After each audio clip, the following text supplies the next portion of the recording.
Good morning, it's Mark Owen from Moose Market PR and the editor of Punchline magazine. Today I'm with Talitha Nelson, the Gloucestershire Community Foundation CEO. Good morning, Talitha. Good morning, Mark. Good morning. And it only took me 5 times to get your name right. I'm very, very sorry. We've been practicing off camera. Anyway, lovely to see you again. We've got our coffees and all the rest of it. And I really wanted to catch up with you because the work that you're doing behind the scenes, a lot of people don't realise Gloucestershire Community Foundation, what they do, what you do. Can you explain, please? What is... Yeah, of course. So Gloucestershire Community Foundation is a foundation, which is a grant-making organisation just for Gloucestershire. So we're part of a UK network. We're a membership organisation, a bit like the WI. We've got 46 community foundations in the UK, which is a very exciting model because if all of us concentrate locally within our counties, all of our good work should technically join up across the country.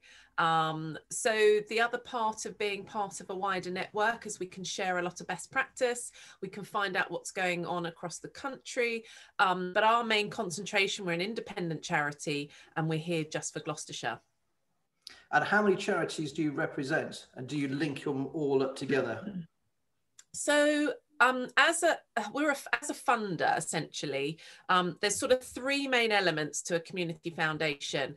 There's an element of philanthropy, which is quite an American term, and I think the English find that word a little bit difficult to deal with. The word philanthropy in this country and people who have got money to give back tend to do it behind the scenes and are quite private about giving. They feel if they call themselves a philanthropist, they may be bragging that they have money, but actually the model of community foundations has come over from Canada and America, where actually people realize that when they have done well in business, the next point of call publicly is to become a philanthropist. So anyone who has done well always knows that part of that role of doing well themselves is to give back to community. So part of our job is to encourage philanthropy in the county, whether we want to call that giving back, but it doesn't necessarily mean it's just about money. But I think philanthropy is about helping your community, helping your fellow human beings and the planet and the world. So what can we do as a community foundation to encourage that? So essentially, yes, we need money because that money has come in, especially over the last 6 months with the coronavirus fund. We've raised nearly over £1 million. Now that has been absolutely crucial in delivering support to community groups and charities across Gloucestershire. So we've now delivered just over £800,000 in that short period of time to our charities and organisations for them either to continue services when their revenue streams have dropped off. So the fundraising and the bucket shaking has just been virtually impossible. There's other revenue streams that dry up when we can't obviously gather people together. So part of the money that we're providing is to keep services going. But there's also another part. Some of those charities can't necessarily adapt to this current climate, but we don't want them to disappear when this is over or when there's an opportunity for them to come back. So some of it is about survival. Now, if you think in context what the Community Foundation has done for the last 30 years in the county, we've been delivering around £300,000 to 100 charities in a year, and we've tripled that. So we've done about three years worth of work in the last 6 months. So it has been a challenge, but I think the silver linings have been absolutely phenomenal because probably more than ever, we're seeing our county work together and collaborate.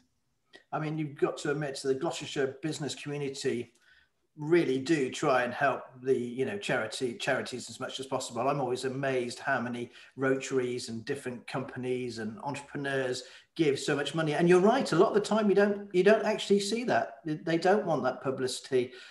Sue Ryder in particular, I know, gets quite a lot of money from loved ones who've maybe passed away and they want to support it. Lots of people give charities for different reasons, don't they? Yeah. When we spoke last time, I remember you telling me we were just going into lockdown and it was looking really bad for the charity sector. Is it still the same? Are you worried that, I mean, I think you might have said that 50% of charities might not survive. So they're the stats at the moment. So I think what's happened is the government pledged 750 million to come down and filter down to charities, and that didn't really happen. And I think those who thought they may have got some, I'm not even sure if it's even hit charities at this point. Maybe some of it has, and some of it's come through the DCMS, the Department of Culture, which has come through to community foundations as well. But it was very slow in terms of top-down support through normal channels. So it was down to charities and funders like us to really club together and make the effort to deliver really quickly. So there was this crazy period of everyone in panic when I spoke to you sort of end of March, sort of before the end of March, we'd launched the Coronavirus Fund, and we were getting a lot of calls, panic calls from charities really, really concerned about how they adapt, what should they do, feeling really unsure about maybe some of the decisions to make. And one chief exec I spoke to, and hugely capable and really experienced, said it was the toughest week of her career. So I think everyone went through that panic, and you had to work day to day, week to week. You had to listen to what was going on day to day and be responding to that, because things change very quickly. So you had to have your ear to the ground, and that response was so important. And then it was just responding that gave charities a feeling that there was support there. And I think mentally, just knowing that there was something happening, there was some support there, it was like we're trying to put the arms around the county to say, right, there is something here. We're not going to be able to fix everything overnight, but let's, you know, start working on something. And I think that's where we got some really lovely feedback about, you know, thank you so much for your support. It's just made us feel so much better about the situation we're in, you know, able to maybe think about the future. And that's where the Glos funders came together, which was really crucial, because actually funders have never worked together before. We encourage charities to work together, but funders have definitely worked in silo. So Gloucestershire funders have come together as a group of funders, and another way of us pooling funds together, and another simple way. And it was all about trying to create simple processes, so organisations weren't spending all their time at computers trying to apply for money. They were able to apply really quickly, have it delivered really quickly, and get on with business really quickly. So that Gloucestershire Funders Forum was brilliant. So we obviously had our own way of working, because we're a community foundation, and we sat that alongside Glos funders, and we worked together. And that, I guess, the feedback from the community was, it's so good to see funders working together, you know, really hugely encouraging to see funders coming together. So, you know, something like that probably wouldn't have happened in normal times. And it's actually crucial now we're starting to think about, as a group of funders, what does the future look like? So I guess the best practice model is London Funders. They came together after the Grenfell Tower crisis, and they've come together as a really, really exciting group of funders, and they're really innovative about how they look at funding. So there's then a piece around traditional funding, and probably not listening to the charities and organisations about how we can help them best and most. We set up these structures, we set up these processes of jumping hoops, if you like, and we make things quite complicated and difficult to access money. And actually, is that really necessary? And if there was more of a trust-based model on funding, there's definitely a much better way of funding and working with other funders and with charities. So I think out of all of this, we're starting to maybe have an opportunity to innovate as funders and maybe think and work differently. And do you I mean, the charity sector as a whole, do you think there are going to be companies, unfortunately, that just won't survive this? Definitely. I mean, you've got to think there's a life cycle of any business or any organisation, and there's going to be a natural closure of organisations anyway. So those that have come to their limit of what they're doing, and you know, running a small organisations can be tougher than running a large one, because it's just a couple of people putting a huge amount of effort in, and it's pretty tiring. And there comes a point when someone wants to retire or actually give it up, and there's no one to take over. So there's always going to be, especially with us working with the smaller groups, those that do naturally close. I guess it's, we can't personally save all of these organisations as one group, one funder, but as a group of funders with the Gloss funders, what we could do is pool our money. So it's a greater pot.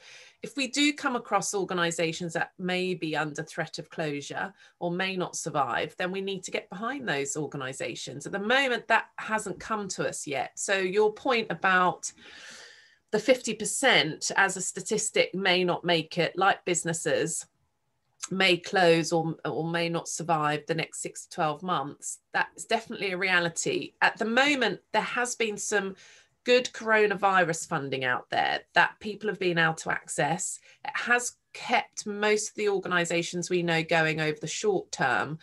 I would say it feels like the calm after the storm before the next storm. And we're not really sure what's coming up. I think surely the furlough scheme finishing as well this weekend is going to have a massive knock-on effect, you know, to those charities that, you know, employ all these people. Do you also feel that in the past, some of the bigger charities have paid their chief executives, their sort of management, a bit too much as well? Perhaps it went a little bit too far. I mean, I'm not be fair about local stuff, but I'm talking about national stuff if you want to. Do you know what though? I get that. I get we're charities. I get that we need to, and we run on a shoestring. So don't get me wrong. You know, and I took a pay cut to come here because it's something I wanted to do. But when you come from the business sector, and if you're going to attract people from the business sector, it's very difficult if you're going to give them half the salary.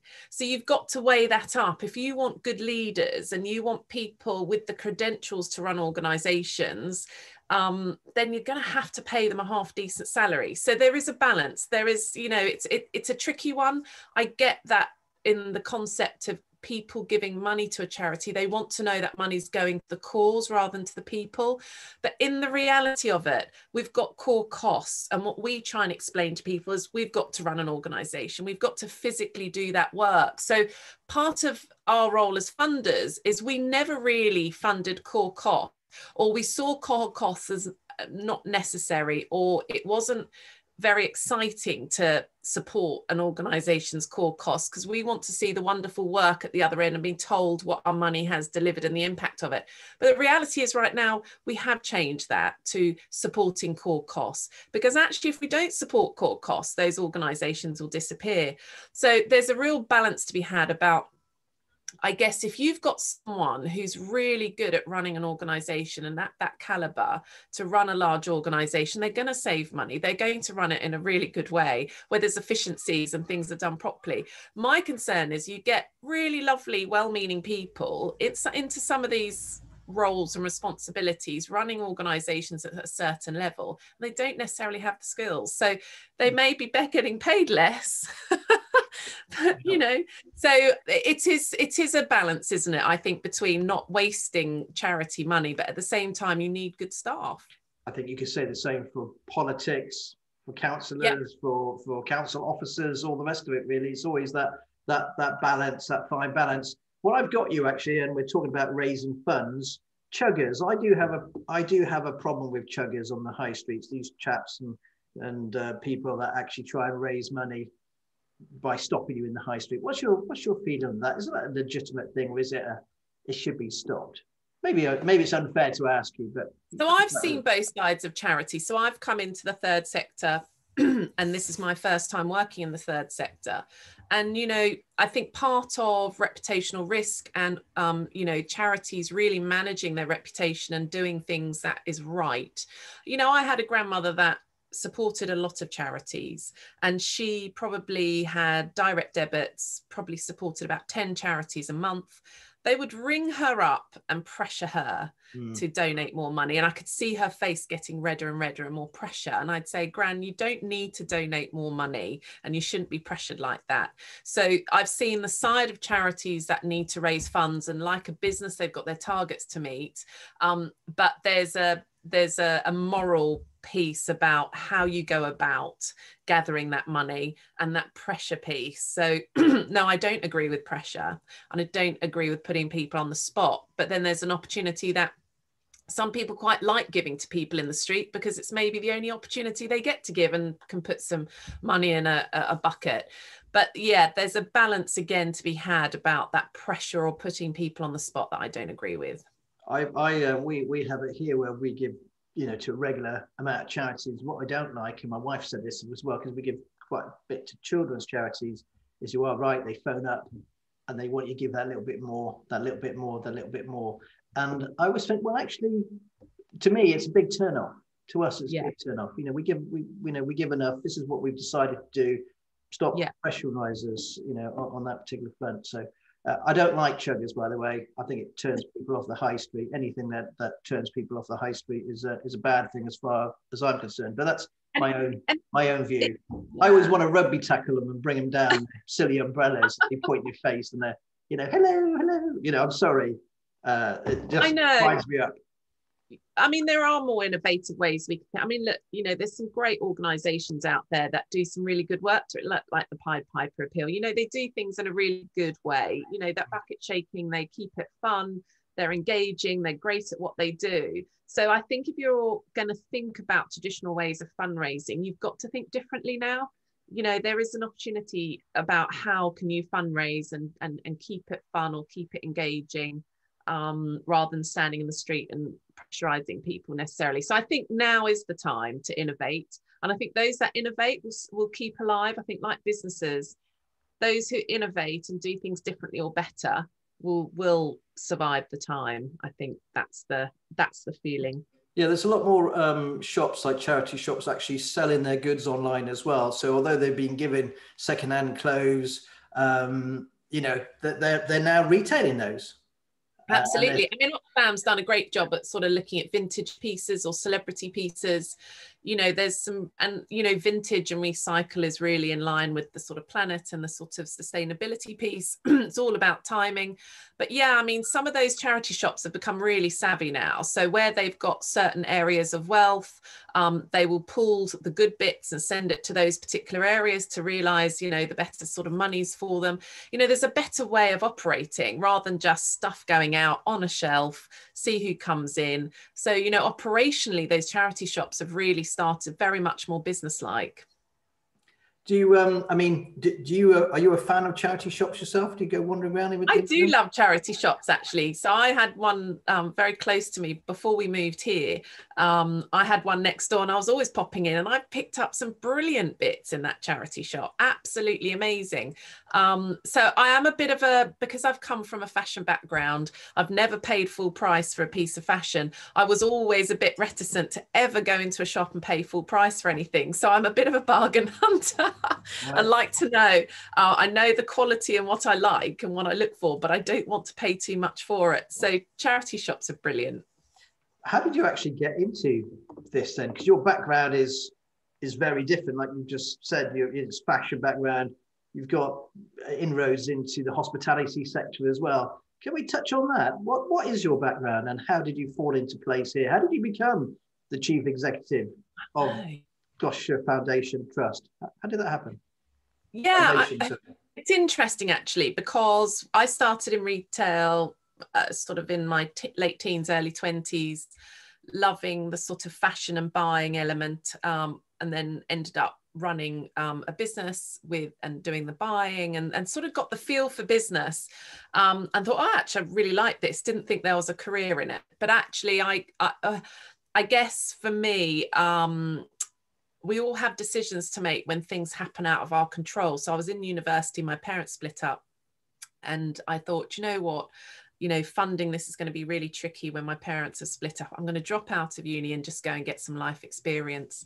So we had moved to Australia when I was 10 from the UK, and I then went to live in Melbourne for university, and then ended up working a Saturday job. But the lady that ran this business, and she's still going, we're still in touch to this day, one of the best retail and fashion businesses in Melbourne. And I became her store manager and fashion buyer. And I was like, wow, this is amazing. How exciting business. Never even really thought about it. And she gave me the opportunities at a really young age to get into that sort of business world. And then I came back to the UK when I was 22, came back to the Cotswolds, and met my husband, which is why I ended up staying, because I was traveling, and came back to my grandmother, who was in Burford, and he was a local boy, and we met up, and hence I've stayed. But what it was a bit like, I'm in the middle of a rural area. How am I going to get a job? So there was Oxford at one way, there was Cheltenham another way. And actually I got my first fashion job in Oxford, in the old Alders. Do you remember Alders in Oxford? Yes. It was like, are you being served? So I got a brand manager's job in Alders. And that was really bizarre, because having come from Melbourne, which was actually at the time really modern and fun, I was in this Oxford store that had been going a million years, really tired. And it was like something, are you being served? So, but it was great. It got my foot back in the door in this country, in fashion, working for a really good fashion brand. And then I got headhunted by Karen Millen. And at the time, Karen Millen was the brand to work for, because it was such an exciting business. Karen and Kevin owned the brand. And so I went and got my first store manager's job at Bicester Village. Again, Bicester Village was really taking off. It was hugely busy, lots of opportunity, and it was the busiest store outside of London. So I turned that store around and then ended up growing with the business, opening all the outlets and stores across the country, opened up Cheltenham actually on the promenade in the day. And so that was really, really exciting. And then did my MBA in the middle of tracking as a senior manager, and did my MBA at Oxford Brookes University and went back and, you know, had to do the diploma first just to get into the MBA course, and did the MBA because I was a senior manager. And actually really, really drove my business forward in terms of working for a very fast growing, amazing organization. And then you get a decision to make at a time in your life. And there was a crossroads at that point. I was either heading for director level, and we'd just been bought out, and I'd done a big dissertation and sort of big project for the directors and chief exec. And my next step was to be succession planned into a director's role. And then my mother became ill, and so did my grandmother. She was wanting to basically possibly go into a home. And at that point, I was doing a lot of travel, and I wasn't really here for my family. So I had to make the decision, what do you do? So I actually gave my career up, and we bought a hotel in the Cotswolds. As you do. As you do if you want an easier life. Yeah, let's go buy a hotel in the Cotswolds. What's the name of the hotel? So we bought, it was a building in Burford High Street called the Highway Hotel, which hadn't traded for about 16 years as a hotel. It was a wonderful, beautiful building, 1480. My husband's property developer, so we were very naive young 32-year-olds, and thought, well, this would be fun. And actually, and so Granny came to live with us, and she just thrived. You know, she was out every day with her friends, and she loved living. We had a separate house for her, and, you know, basically gave up my retail career to sort of be at home and you know, keep an eye on the two sort of last people in my life that, you know, I felt responsible for. Sadly, my mother was still in Australia when she got Parkinson's, and the idea was to bring her back, and she just became too ill to come back. So it was one of those times in your life you've got to make a decision. Do I carry on this path, or do I actually stop and think about what's important? So we sold that business. We were there 7 years, sold the business, and it ended up a very, very successful business. So I know what it's like to build something from scratch, literally. No hard work, I would imagine, working in a hotel and building 100 hours a week, 7 days a week for about a year and a half before we took a day off. So it was tough, but we built a great business. It's still there today. It's still thriving. But I guess for me, retail was always my passion. So I wanted to get back into retail, and that's where retail had moved on a bit. Fashion was great, but actually the opportunities, probably the more exciting ones, were in interiors and sort of soft furnishings, and homes and gardens were really booming. So I went to work for an interiors company, which was expanding, again, national role. So I worked for two fantastic branded interiors companies, basically expanding their businesses like I did with Karen Millen. And that was so Neptune and Ochre. Okay. And actually living in the middle of the Cotswolds, you know, you're limited the amount of opportunities, if I was to move to London, you know, I've had to turn down quite a lot of opportunity to stay living in the Cotswolds. And that's the balance, you know, that you decide on where you want to live, what you want to do. And I was fortunate to get roles where I could carry on living where I was living, but the downside is the commute and the travelling. And after a while, you know, the thought of doing something locally and in my county, I was like, how am I ever going to do that? And this popped up, this Gloucestershire Community Foundation job role, and it just popped up, and I was like, wow, that looks really interesting. I thought, well, they're never going to consider me because I'm from the business sector. But actually, when you read through it, it is offering a service. That's what we do. So actually, when I read through it, it's exactly the same as the role I've always done. You know, there was a complete synergy between the two. One is looking after, you know, fund holders, and you know, we've got 47 fund holders and taking them on a journey of giving. The other is delivering great grant making, and the other is some community leadership piece, which has always been part of organizational development, is how you join the dots. So actually it fitted perfectly, but how was I going to convince anyone that was a good fit for them? So I managed to get hold of one of the trustees, and I have to say LinkedIn is what everyone needs to be on if they want to, you know, work their networks, and if they find themselves wanting a change. Getting a coffee with one of the trustees was crucial, really. A, for me to understand more about the organisation, but B, for them to meet me. And we got on so well that he said, look, I really encourage you to apply. So I was like, wow, okay.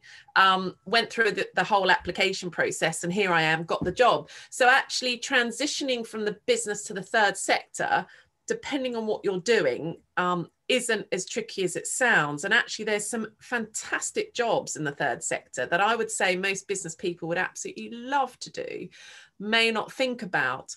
But it definitely, the third sector is now the really exciting sector, because it's about the response, the adaptability, the growth opportunities, the development opportunities. And business is tough right now. You know, I wouldn't want to be in retail anymore. It's tough out there. And businesses aren't necessarily growing, they're shrinking, and there's lots of change. So if anyone's thinking they fancy a change, I would definitely encourage the third sector and to look at those job opportunities within this wonderful sector. Now that's a nice way to kind of wrap it up already, would you believe? I can't believe how time has flown by. So I'm going to ask you two sets of questions then, because you've obviously got all this retail experience. The first one is, do you think Debenhams will survive? Bit out there, I know, but do you think it will make it through? It's 12,000 people, so. Big building in the middle of Gloucester, very important, Cavendish House in Cheltenham, but probably Debenhams not. In Gloucester, what do you think? I don't think so. I think you've got to look at the retailers that already started thinking about the customer experience. How are we going to get footfall into stores and businesses that don't have any investment? So it's fine to keep giving shareholders their money back and keep them happy, but there is lack of investment into stores and people. And we've seen it for a long time. This is not short. You know, this has not just happened in the last 6 months. This is about businesses continuing to invest in their real estate. And those that have decided the customer experience is the most important, they're the ones that will survive. You know, what is the customer experience? They enter the store, the surroundings, the service, the add-ons, the theatre, you know, they're the physical spaces people are going to bother going to. But if you've got, I would say, the dinosaurs on the high street, sadly, if they haven't managed to adapt and invest into those businesses, they're not going to attract the footfall. I think that's why the old school independent shopkeeper will have his day. You need to be retailers now and really understand your marketplace. And I think the independents might have an opportunity to come back and have a bit of a renaissance, you know, moving forward once this has maybe run its course. Last couple of questions then. Top 3 tips for businesses. It could be for the third sector. It could be just advice on retail. What would they be if you had an opportunity to stand in front of hundreds of people? What's your top 3 tips, please? So for me, it's listen to your customer. Who is your customer? So when I had my business and I didn't have anything else to rely on in terms of future strategy and development, running a hotel, having you know, understood the market, but actually we opened a year before the recession and went into the recession in 2007-8. We just had to keep listening to what the customer wanted and delivering that. And that's how we stayed alive. So keep asking and listening to your customer, because they'll tell you what they want, and just make sure you deliver it, and that will keep you going. I think don't ever extend. I think money wise, I think when I had the hotel, I started seeing hotels closing or getting into receivership around me, which panicked us as owners, thinking, God, is this what's going to happen in a recession? Really good businesses where the banks had foreclosed. So just make sure you manage your money. And we were fortunate enough not to have overextended. We were fortunate enough not to have a big overdraft. And so by the time the pressure came on us from the bank to clear our overdraft, we could. And so, you know, you just want to try and keep that sense of control over your businesses. So yes, there's speculate to accumulate, but in these times, I think just be really careful with your money. Okay, third one. The last one is look after your staff and your people. So important. You know, when you're stressed and you're running businesses and organizations, you know, you can get caught up because it is a stressful time, but you must sit down with your staff or take them out for a coffee or have a chat and just make sure they feel really valued, because looking after your team and making them feel valued, they're going to have your back. They're going to not let you down. You're going to be in it together, but you've got to keep that team spirit. So important if you want to get through this. That's brilliant. Thank you ever so much for joining Punchline Talks today, and hopefully I'll catch up with you very soon. Thank you.